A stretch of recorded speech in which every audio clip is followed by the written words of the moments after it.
A invasão alienígena é um tema que já foi explorado muitas e muitas vezes na ficção científica, geralmente com base no nosso medo do outro, do desconhecido. Mas existem obras em que essas invasões ganham novas perspectivas, novos significados. E é justamente esse o caso de Ninguém Vai Te Salvar, thriller sci-fi, que tem dado o que falar graças ao seu terror alienígena, combinado com uma jornada introspectiva. Boas-vindas a mais um vídeo do Central Pandora. Aqui é Sora. E aqui é o Matheus. E hoje nós vamos fazer uma análise desse filme que chegou recentemente no Star Plus. E no final do vídeo nós vamos comentar também o final do filme, que é uma coisa que tem deixado muitas pessoas em dúvida. Com isso em mente, roda a vinheta porque já chegou o disco voador.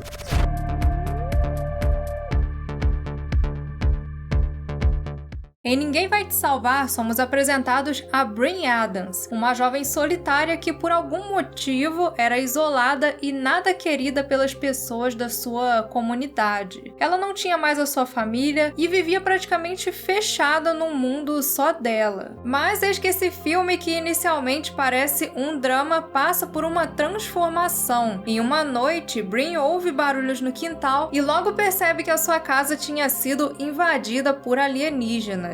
Então a história se transforma em um terror cheio de momentos de tensão, onde a protagonista precisa lutar pela sua sobrevivência, ao mesmo tempo em que é colocada para encarar os fantasmas do seu passado. Assim que eu vi a sinopse desse filme, uma das primeiras coisas que me veio em mente foi aquele episódio da Além da Imaginação, que se chama Os Invasores, que é um episódio justamente que tem uma mulher vivendo lá numa cabana e de repente chegam uns alienígenas e todo o episódio é ela brigando com esses alienígenas. E eu achei que o conceito é bem parecido, principalmente porque esse filme ele praticamente não tem diálogos e tem uma performance quase solo da protagonista, que é interpretada pela Kaitlyn Dever. O ponto que mais chamou a atenção desse filme, e como ele está sendo vendido por muita gente, por assim dizer, é que ele justamente não tem diálogo praticamente nenhum, só barulho de fundo e uma única frase que acontece em um momento que é muito importante para o desenvolvimento da personagem. Então é bem curioso você ver exatamente isso, um filme de terror onde a história fica por grande parte nas entrelinhas. Então isso é bem interessante e me lembra também muito casos assim de vídeos de internet relacionados a alienígenas e tudo mais, que geralmente não tem diálogo também. É que a gente sabe, né, como é que funciona esse fator, elemento assustador que eles gostam de colocar. E me parece que esse filme ele traz muito dessas influências, igual do Twilight Zone, mas também uma influência do que vem da internet nas últimas décadas. E ele pega também muita inspiração de filmes de alienígenas clássicos, como Sinais, o Invasores de Corpos, o Fogo no Céu, né, que é baseado inclusive num relato de abdução, mas ao mesmo tempo que ele tem esses elementos clássicos do gênero alienígena, como discos voadores, aqueles alienígenas cabeçudos, aparelhos eletrônicos piscando, parando de funcionar, pessoas abduzidas, ele subverte esse subgênero, porque assim como o próprio Sinais do Shyamalan, ele adiciona ali um fundo psicológico que transforma a jornada da protagonista em muito mais do que uma coisa de só sobrevivência. Ele tem justamente esses elementos que estão ficando bem comuns em filmes de ficção científica, sempre foram, mas agora estão ficando mais explícitos, como o próprio Não, Não Olhe, do Jordan Peele, Sim. que pra mim foi um dos melhores filmes de invasão alienígena que teve nos últimos anos. Então você tem ali um filme que combina elementos clássicos, uma estética que vem da internet, muita coisa que a gente vê nos vídeos de terror de internet. E engraçado que, além dessa estética de internet, ele também pega uma estética dos anos 50, né? Porque a casa da protagonista é como se fosse uma casa dos anos 50, apesar do filme se passar depois de 2019, porque tem um momento que mostra o ano da morte da mãe da protagonista e a mãe dela morreu em 2019.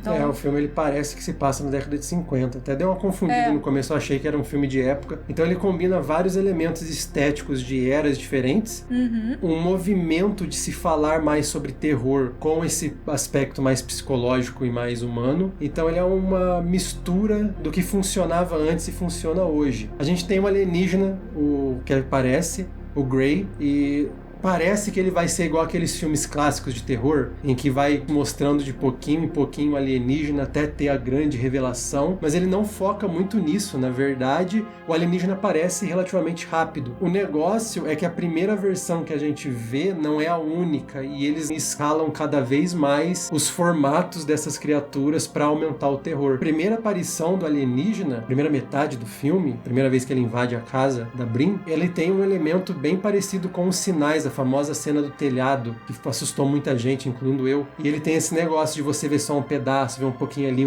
o barulho, o design de som desse filme é fantástico, principalmente no alienígena. E aí depois mostra o ET e você fica, é só um ET comum de sempre, mas aí ele vai para lugares inesperados. Sim, ele te surpreende. E aliás, ele se sai muito bem nessa parte do terror alienígena, né? Como você disse, ele começa naquele Grey clássico, mas logo vai apresentando umas peculiaridades, e uma coisa que eu gostei muito foi da parte do corpo dos alienígenas, porque inicialmente ele parece um alienígena normal, mas eu vou comentar aqui do primeiro alienígena só, né? Que é o que aparece bem no início do filme. Os que aparecem depois eu não vou comentar, porque aí eu acho que é meio spoiler. Mas o primeiro alienígena, assim que ele entra na casa, tem uma cena que é muito legal, que ela começa a fugir dele. Aí ela entra no quarto e se esconde embaixo da cama. E quando ela tá embaixo da cama, mostra o pé do alienígena, e o pé dele é uma coisa estranha, porque parece uma mão, é uma coisa esquisita, parece que é um braço o pé dele. E sai um pouco daquele padrão e dá um efeito muito legal, porque os alienígenas desse filme, apesar de serem, assim, uns efeitos especiais que não são lá grandes coisas, porque é um filme de baixo orçamento, né? Eles têm uma estética que é bem sinistra, e o filme sabe usar isso muito bem pra fazer as cenas de terror com esses alienígenas. É um uso do terror corporal, porque alienígena já não é uma coisa que a gente identifica fácil, mas eles distorcem além do que a gente já tá acostumado. Isso causa um grande desconforto, e também ele sabe usar muito bem enquadramento pra criar certos tipos de cenas assim bem aterrorizantes, porque ele tem algum jumpscare ali aqui, mas nada muito agravante, como a gente já tá acostumado com certos filmes. Ele faz muito o terror de enquadramento. Você vê a personagem em primeiro plano, mas tem alguma coisa no plano de fundo que torna a cena mais perturbadora. É aquela sensação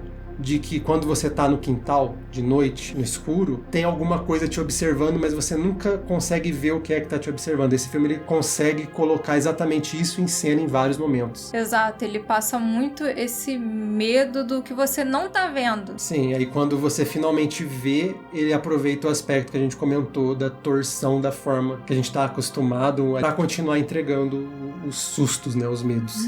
Enquanto os alienígenas são a parte principal desse filme, a parte humana também é muito boa, porque a protagonista tem que carregar o filme inteiro nas costas, né? E a atriz mandou muito bem, porque não só tá atuando sozinha, como eu imagino que ela gravou com só um ponto de referência e mais nada, né? Nenhum outro ator fazendo alienígena. É porque eles claramente são computação gráfica. São computação gráfica, são um CGI que a gente vai comentar daqui a pouco, mas ela atua muito bem, ela consegue convencer com o que a personagem dela representa, o que a personagem dela sente, e você consegue ver muito bem a evolução da personagem através da atuação sem diálogo, e principalmente a trilha sonora. A trilha sonora desse filme, ela funciona como a de um musical. Ela escala, ela diminui. Como a atriz não pode falar, afinal essa é um pouco, né, da proposta do filme, não tem porque ela ficar falando pra ninguém, afinal ela tá sozinha, vai tendo conversa com ela. A gente tem ali a música te indicando o que está acontecendo, o que ela tá sentindo. Então a trilha sonora desse filme também é quase impecável. É um ponto positivo, assim, que me agradou demais. Ela empolga no momento que tem que empolgar, ela sabe criar suspense na hora que tem que criar, e essa questão do filme não ter diálogo é usada muito bem. Tem um momento do filme, por exemplo, que ela vai na cidade. E quando ela vai na cidade, ela também não consegue se comunicar com as pessoas. Isso é uma parte até importante da personagem. Acontecem coisas, situações ali, que você vê que as pessoas tentam falar, mas sabe, parece que tá tudo entalado na garganta. Mas, o filme não tem diálogos de humanos, porque os alienígenas conversam entre si. Isso que é curioso. Eles fazem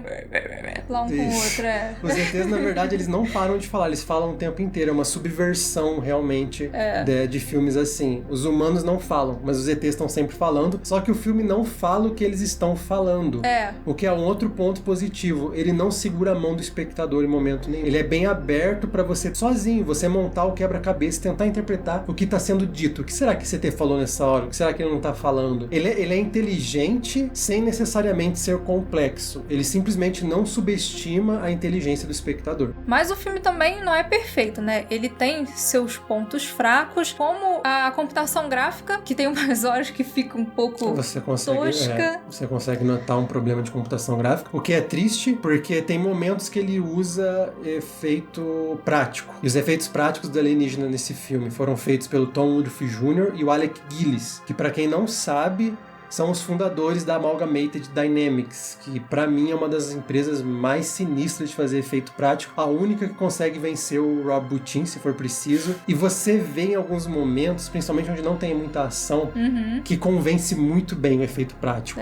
Só que 95% é efeito digital. Efeito digital, a gente sabe, é caro, o filme não teve muito dinheiro, então você sente quando ele falha. Sim, e assim, eu não falo, é um ponto super negativo, porque eu entendo quando o filme é de baixo orçamento e acho que tudo bem, até a Marvel faz efeito visual feio, quem dirá um filme de baixo orçamento, né, gente? O importante é você saber usar o efeito. E apesar de ter hora que você fala assim, ET borrachudo, tá ruim ali, ele não te tira do momento, porque ele constrói as cenas muito bem. Um outro probleminha que ele tem é que ele é muito longo. Ele é um filme curto, ele tem 1h20 e pouco, acho que tem 1h30, 1h29, alguma coisa assim. Mas podia ter um pouquinho menos. Porque... Ele sofre um pouco da síndrome do Senhor dos Anéis, tá? Retorno do Rei. Ele parece que acaba muitas vezes. Toda hora você acha que vai acabar. Tem uma hora que ele acaba que acontece uma coisa ali que você acha que vai ser um final, você pensa, que final safado, hein? Mas felizmente aquilo lá não é o final. Compensação, tem uma hora que ele acaba que você fala, caramba, esse final fantástico. Só que ele também não acaba, ele continua. Esse é um problema. E como a partir do momento que começa a invasão alienígena, ele engata na fuga da menina, então ele não consegue segurar você o tempo todo ali. Não é 100% que você fica preso ali em toda aquela situação. E ele tem um probleminha também no ato final, que acaba sendo muito expositivo, porque a personagem, ela tem uma história que você vai compreendendo através de pistas ali ao longo de todo o filme, e no final ele faz questão de mostrar, assim... Talvez se ele fosse um pouco mais ambíguo, teria sido um pouco melhor. Mas... do jeito que ele já ele está tendo um problema que as pessoas não estão conseguindo interpretar realmente o final, então talvez, eu não sei, eu também senti esse problema de ser muito expositivo e entregar muita resposta sem precisar. Mas eu também entendo porque foi feito. Sim. Enfim, pessoal, é uma recomendação aí pra vocês que querem um terror alienígena bacana, que foge do padrão, não é uma história simples de só alienígenas atacando a cidade e tudo mais. Quem gosta dos Sinais do Shyamalan provavelmente vai gostar muito dele. Quem gostou do Vastidão da Noite também pode ser que ache bacana. Com certeza, bem parecido. Como nós comentamos aqui do problema do final do filme, agora a gente vai tentar explicar pra vocês o final do filme. Então, quem não viu ainda, atenção aos spoilers. Se você ainda não viu o filme, vá lá no Star Plus, assista e depois você volta aqui. E pra quem já assistiu e estava aqui esperando pra saber, entender o que aconteceu no final desse filme, vamos entrar então no final de Ninguém Vai Te Salvar.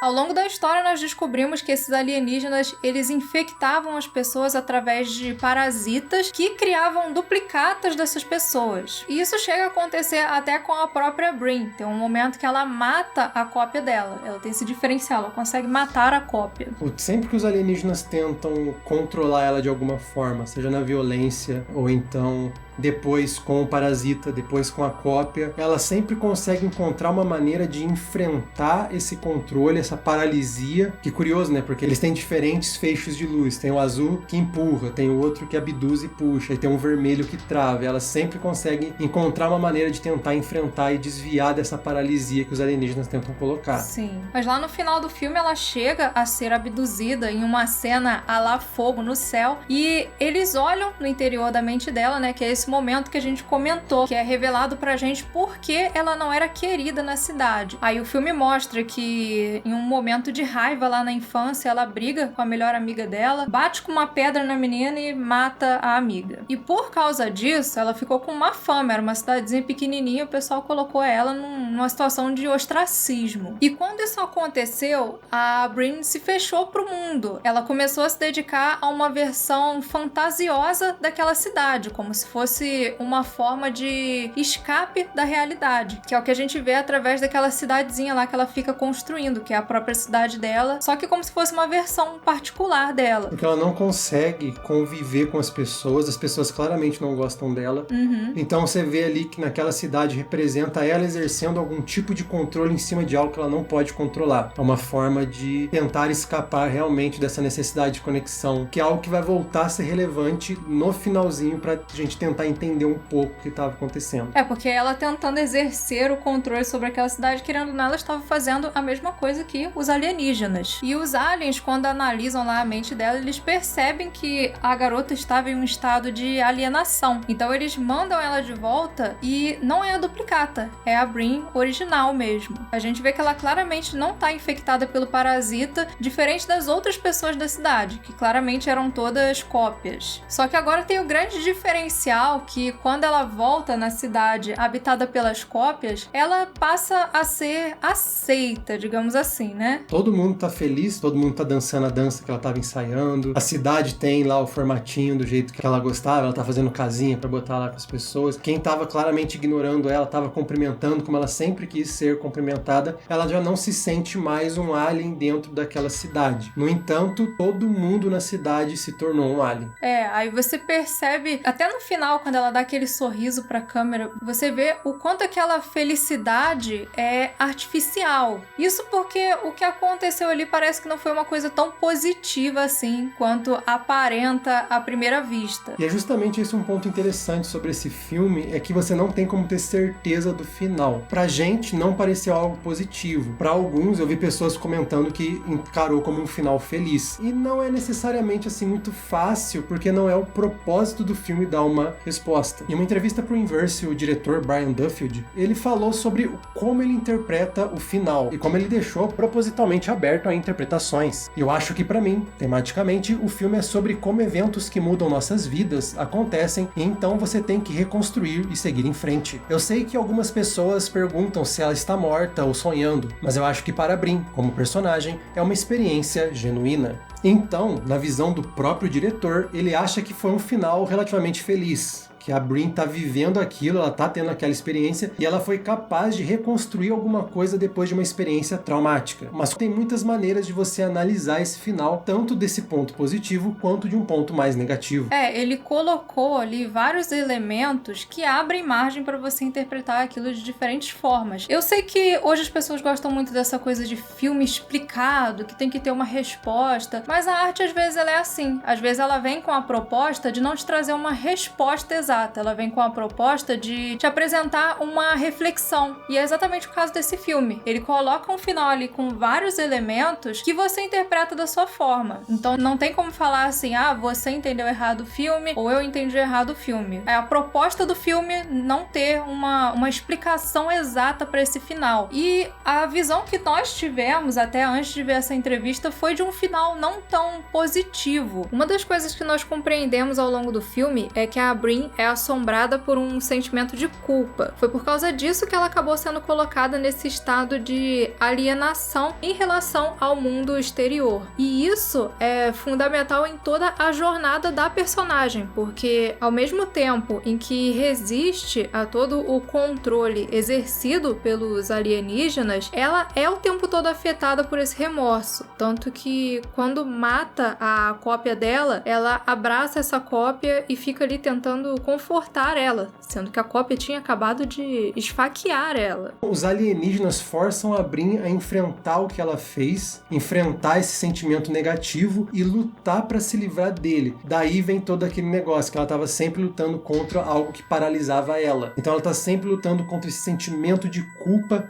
que estava arrastando ela para baixo. No entanto, nesse final é quando ela desiste de enfrentar qualquer coisa. Ela simplesmente aceita o que os alienígenas fazem com a cidade e ela decide viver nessa artificialidade, nessa vida sem problemas, sem confronto e sem riscos, que pode parecer uma coisa muito boa para a maioria das pessoas. Ela deixou de buscar pela felicidade, pelo conforto verdadeiro e tentou viver ali dentro de um conforto com uma felicidade artificial. Por isso que quando ela sorri no final, você vê que é um sorriso estranho, é um sorriso forçado. Até lembrei daquela do Pearl também, que a menina dá aquele sorriso no final. É uma coisa mais ou menos assim, ela não tá tão estranha, mas dá pra você ver ali que por dentro ela está coringando, por fora ela tá tentando sorrir. É como se ela tivesse aceitado esse presente cósmico, colocado vendas nos olhos pra esquecer da realidade e passado a viver num mundo artificial só dela, num suposto estado de felicidade absoluta. Mas aí a gente lembra que humanidade e felicidade absoluta é uma combinação que não existe, não funciona. Lembra lá da Matrix? Foi por isso que a primeira Matrix deu errado. O agente Smith comenta no filme, né, que as pessoas não tinham problemas, então elas começaram a pensar, poxa, a gente não tem problema, tem alguma coisa errada. Shin Kamen Rider também falou muito sobre isso. A gente não pode buscar essa artificialidade. You know that the first Matrix was designed to be a perfect human world where everyone would be happy. It was a disaster.